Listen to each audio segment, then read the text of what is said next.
Get ready. Today we ride. We get a special invite to head south to Tennessee to document that state's best ATV adventures. Up first, a hot spot called Callalantee. Then, I fried the grills up and I cooked all night. we cross the state to discover Coal Creek, off-road nirvana with a few eerie sideshows. Yeah. Northern Beer and your Minnesota Select GMC dealers present There you go. Due North Outdoors. Here are your guides, Bill Shirk and Laura Shera. Hey, welcome to the show. Glad you tracked us down due north. Today we hop on ATVs for one fall adventure. Yep, at a place called Callalantee. If you owned a mountain, literally your own mountain, just what exactly would you choose to do with it?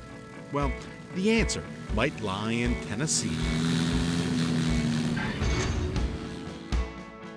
We're headed to the far eastern tip of the Volunteer State, right where it meets North Carolina and West Virginia. See the small mountain town of Mountain City?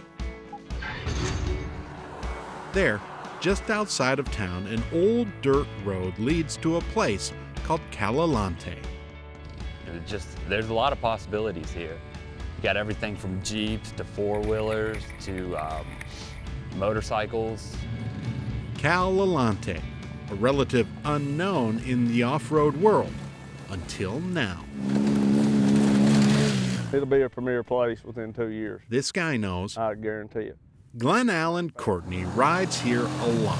In fact, 3 times a month when he's not running his Polaris dealership just down the road. You can see some of the more extreme trails that we have here. We've put together a crew to explore Callalantee's widely undiscovered wilderness area. I'd love to just go for a week. Plenty of room to roam on this mountain. It's time to explore.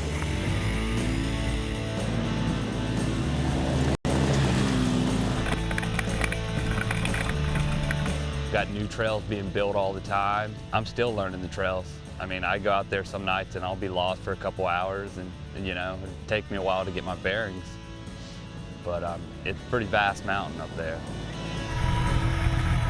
Callalantee is literally a numbers game. Just listen. There's over 130 miles in trails, almost 6,000 acres of land. That 130 miles is not getting back on the same trail any. There's actually a lot more than that in there.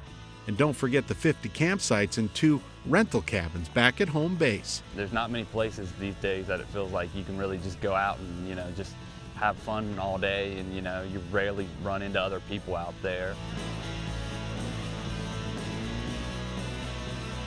We've got mud pits and rock gardens to just, you know, free roaming where, you know, you can get up to 50 miles an hour on a dirt bike on some of these trails. Although if you're really into speed, you better sneak up the road a few miles. Yep, this place rocks. Bristol Motor Speedway sits just a few minutes up the highway. Bristol, home to NASCAR. We've been named one of the top tickets in all of sports. A 160,000-seat stadium, 13 acres, and 1 fast track. Yeah, when there's nothing going on, it's eerie. But when the race is on, Can't hear a thing. You couldn't talk to somebody sitting this close to you, but that's what makes it fun. it's almost like I can hear the crowd now. Hop on, see what we can do.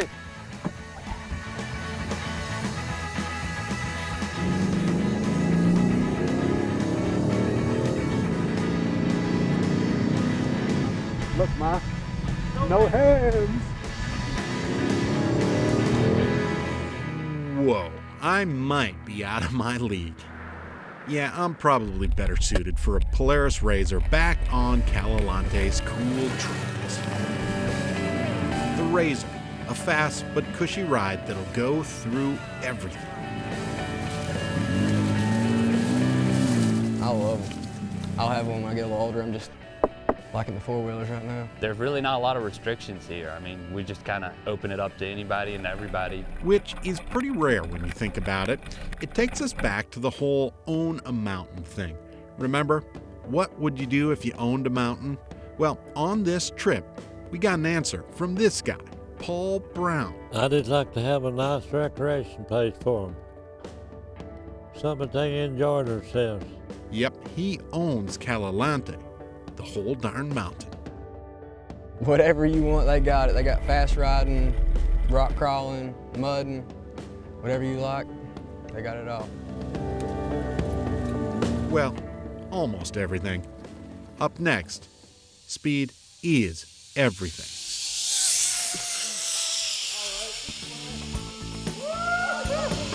Oh, Still ahead, we take a break from the trails to take our Tennessee adventure to, well, new heights.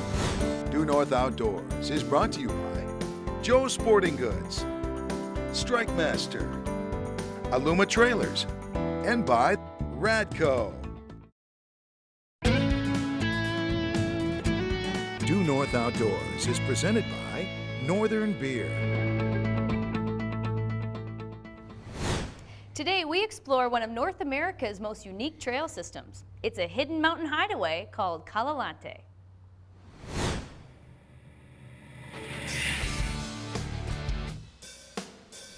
Okay, so here we are, smack dab on the side of a mountain on the far eastern tip of Tennessee. We ride the steep and gnarly trails at a place called Callalantee, a privately owned mountain oasis for off-roaders of all types. 130 miles of trails that just kind of go on and on and on. you've got your option of easy and hard trails. It's got a lot of rock crawling, trails of all types. Exactly why Blake Jennings likes to ride fast, and he likes to ride hard. Anything that scares the crap out of me before I do it. Anything that'll give me a thrill. Blake's part of the Polaris crew racing up and down Callalantee's remote trail system. While the trails for sure are the highlight here, they're just the start of Callalantee's story.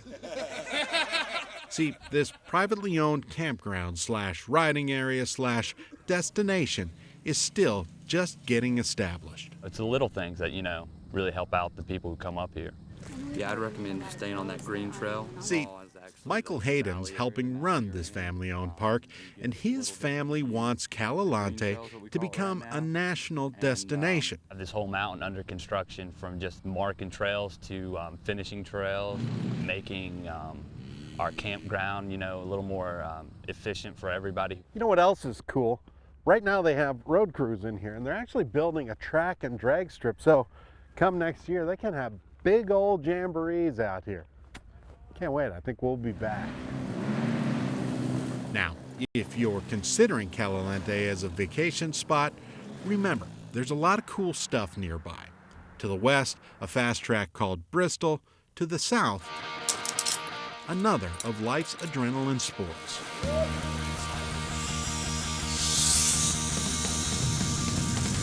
People tell me that they're literally addicted to ziplining after spending some time with us. It's like everyone else is on the Olympic zipline team, and that's me, the rookie. It's okay, man.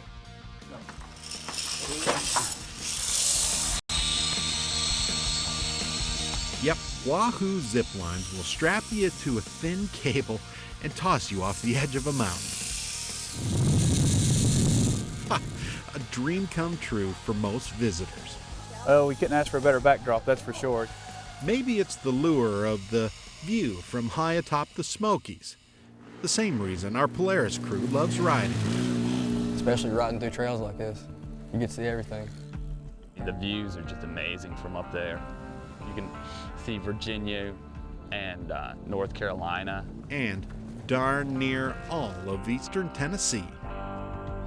A down-home kind of place where the scenery's still perfect and life pretty quiet.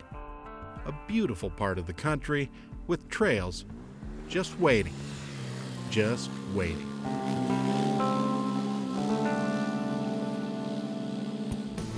Coming up, we highlight another of North America's greatest ATV destinations. Get ready to ride at elevation and arms extended, weight back on the machine as far as you can go. a little riding advice to keep you upright on your next adventure. Due North Outdoors is brought to you by Otter Outdoors, Aquaview Underwater Cameras, and by Northland Tackle. Check your compass. It's time for the Due North Road Trip. Brought to you by McCarthy Buick GMC in Coon Rapids. Sometimes change can be a good thing. Exactly why I like to get out and fish the West a couple of times a year.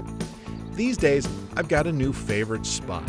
It's the lazy Wyoming town of Saratoga, right in the south central part of the state. Perfect. There, right along the North Platte River, you'll find Hack's Tackle, a bait and fly shop owned by this guy, Mike Hack Patterson.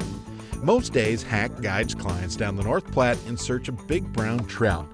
But if you're lucky enough to catch him on a day off, which isn't often, Hack will show you Wyoming's trout fishing scene like few have seen it. We hop on ATVs up behind Medicine Bow Peak and ride the snowy range up around 11,000 feet. Way back off the road system, dozens of mountain lakes and streams full of wild western trout. Now, bring along a pack rod and you've got shots at more fish than you can count. And once you've caught all the fish you can, hop back on your quad and ride more than 1,000 miles of trails and Forest Service roads.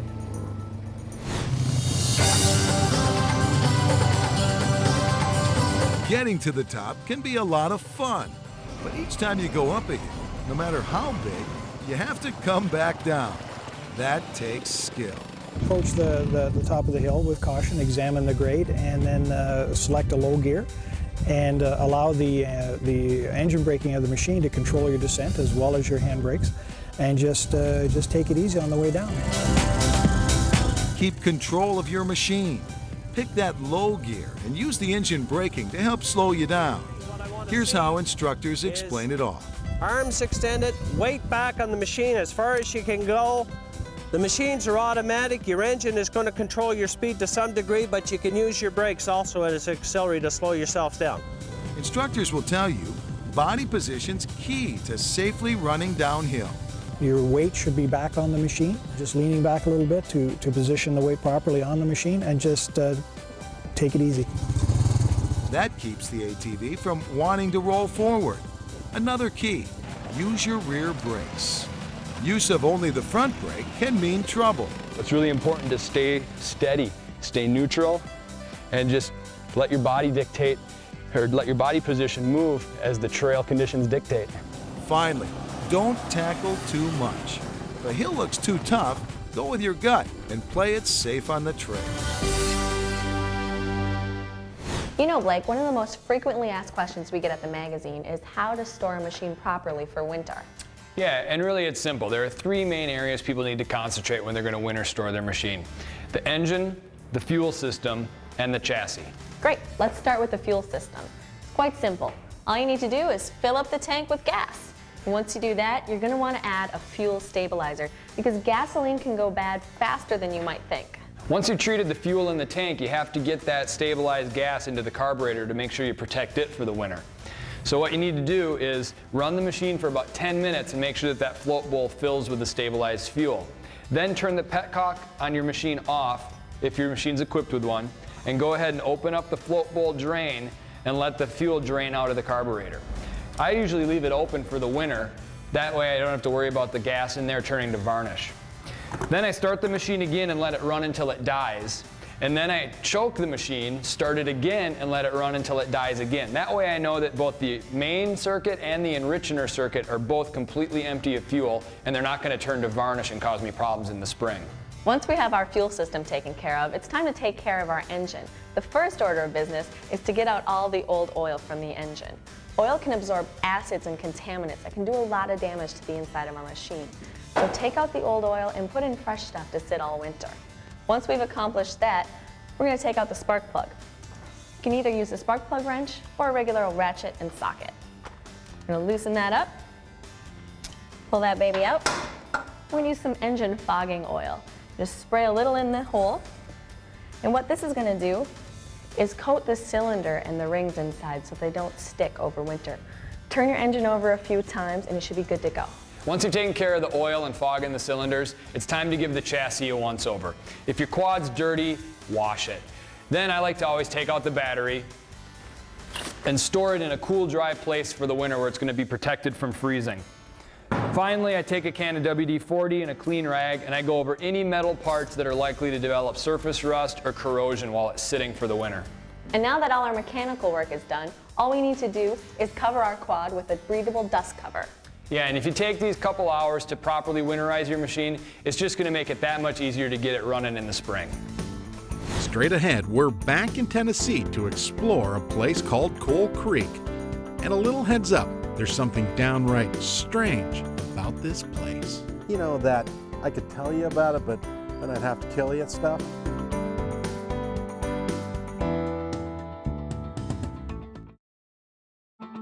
Check your compass. It's time for the Due North Classic. Okay, our Tennessee ATV adventure continues as we roll down the highway a few miles to another trail system called Coal Creek.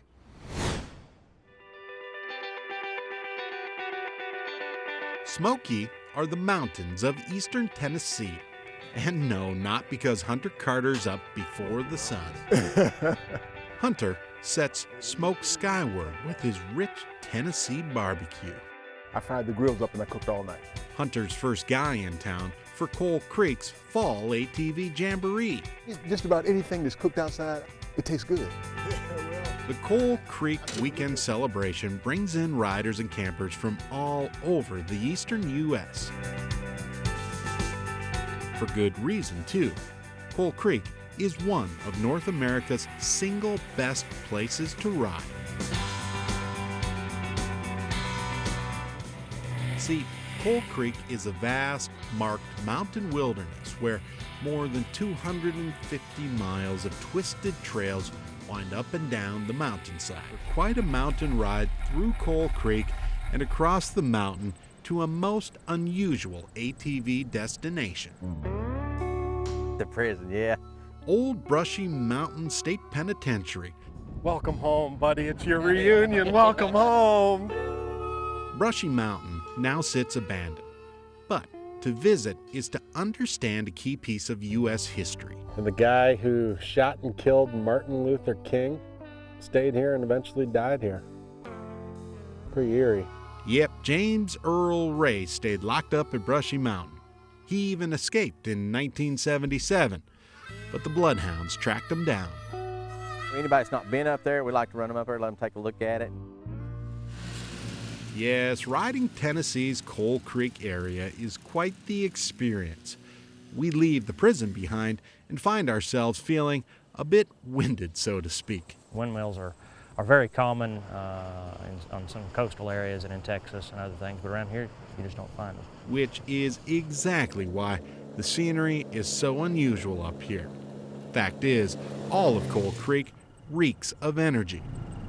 Ride here, you'll see those active mine sites. Now, the other cool thing about riding here is the nearby town of Oak Ridge, kind of a famous town for something called the Manhattan Project. Remember hearing about that? It's that secret government thing where they were building the first atom bomb, yeah, the A-bomb during World War II. It happened right here. And even now, there's a whole bunch of high-tech science kind of nuclear stuff going on. You know, that I could tell you about it, but then I'd have to kill you stuff. Yeah. I think I'll stick to riding. Which reminds me, it's the end of the day and I'm getting hungry. We're back. Good thing old Hunter's still working. I gotta try a tater. Pork on top. His specialty, the mother of all barbecue plates. Voila. A giant smoky mountain tater. Oh my gosh. Yep, it's all about the senses in eastern Tennessee. The smells, the colors, the sound of the mountains. Try it. You might just like it.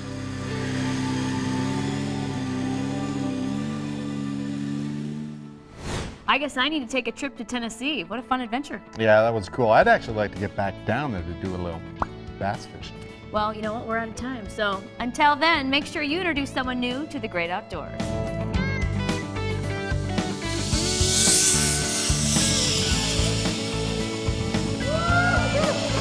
Oh.